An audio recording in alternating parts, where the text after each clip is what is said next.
Hi preschoolers, it's Teacher Sue from the Raccoon Room, and today I'm going to read you a really silly book that we really liked a lot in our classroom. This book is called 3 Hens and a Peacock. This is the front cover of our book. On the front cover we can see the title. Remember that it's called 3 Hens and a Peacock. That's the title of our book. On the front cover we can also see who the author and the illustrator of the book is. So this book was written by Lester L. Laminack. He is the author of the book. He wrote the words that I'm going to read to you. The illustrator is Henry Cole. So Henry Cole drew the pictures that we get to look at while we read this book. So this is the front cover of the book, and there's a lot of information on there for us, isn't there? I'm going to show you the side of the book. This is the side of the book. We call this the spine. The spine on the book helps hold the book together and make it sturdy, just like you have a spine in the middle of your back. Can you feel it? If you feel the middle of your back, you have a spine, just like the spine of this book. Now I'm going to show you the back cover of the book, which is really silly. Are you ready to see the back cover of our book? Ready? Did you see that? What was on there? Should I show it to you again? One more time. Ready? Look at, isn't that silly? What do you think that was? Yep, it was. Let's read 3 Hens and a Peacock by Lester L. Laminack and illustrated by Henry Cole.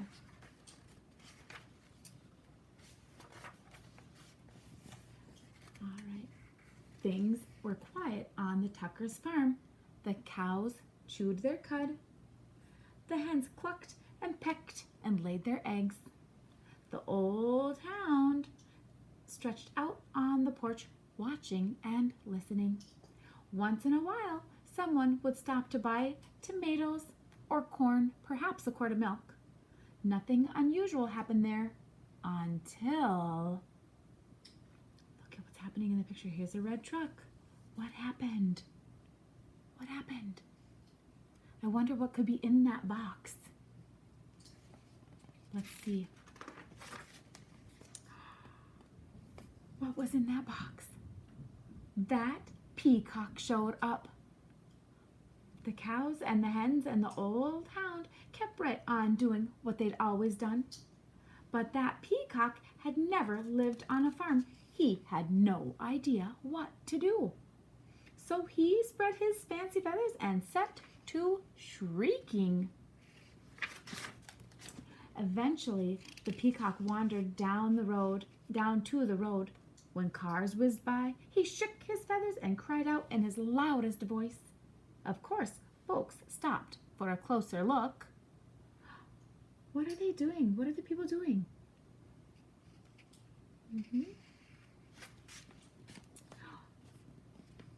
Day after day, more folks stopped to admire the peacock, and they all bought tomatoes and corn, eggs and milk. Business on the Tuckers' farm was booming. Everyone seemed happy to have visitors stopping by. But look at the hens. Do they look happy? What do you think? What do you think up here? But trouble was brewing in the hen house. The hens were squawking and clucking and flapping their wings. We do all the work around here. I'd like to see that peacock lay one single egg. Exactly. He just struts around screeching. I suppose fancy feathers are more important than laying eggs. That lazy peacock gets all the attention and we do all the work. Those don't sound like very nice things to say, do they? And look at the peacock. He's right by the window. Do you think he might have heard them? Let's see. The peacock heard every word. For days, he moped about, moaning and groaning. I wish I could be more useful around here. Humph, clucked one hen. The others ruffled their feathers. The old hound stretched and slowly raised his head. Why not let the peacock stay here to be useful while you hens take the glamorous job down by the road? Look at their faces. Do you think they might be thinking about it? Look at them.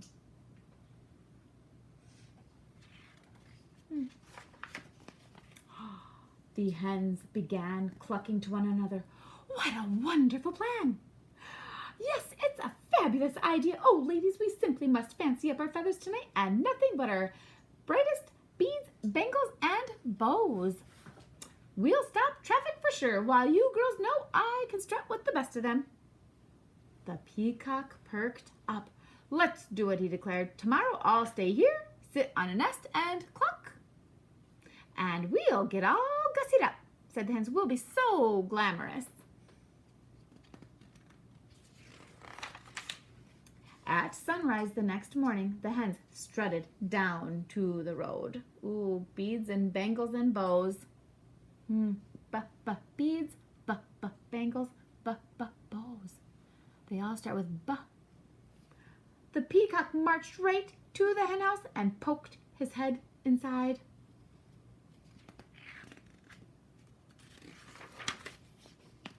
The hens flocked by the road, waiting for a car.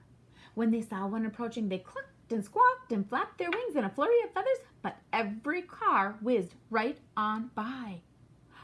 The peacock sucked in his tummy and wiggled from the left to the right, trying to squeeze through the tiny henhouse door. His front half was in, his back half was out.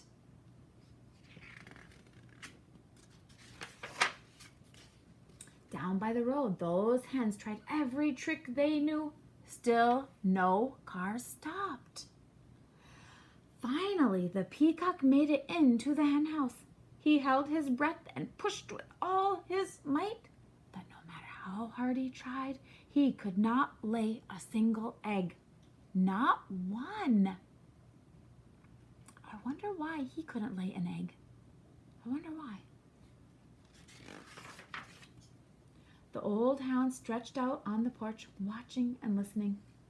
What's that peacock doing in the hen house? Asked Farmer Tucker. Who knows, said Mrs. Tucker. And what are those hens doing down by the road? Not a one of them is up here laying eggs. Well, the way things are going, we aren't likely to have anyone buying eggs today, said Farmer Tucker. We need that peacock down there stopping cars.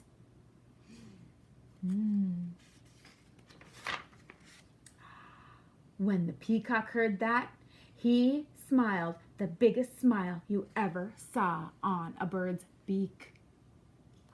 How do you think that made him feel? I am helping, he thought. He squirmed back and forth until he popped out of the cramped hen house. Then he trotted off to find the hens. The exhausted hens were all clucked out. Every feather was out of place. What a day! We couldn't get one car to stop. It's true, why most of them didn't even slow down. How do they look?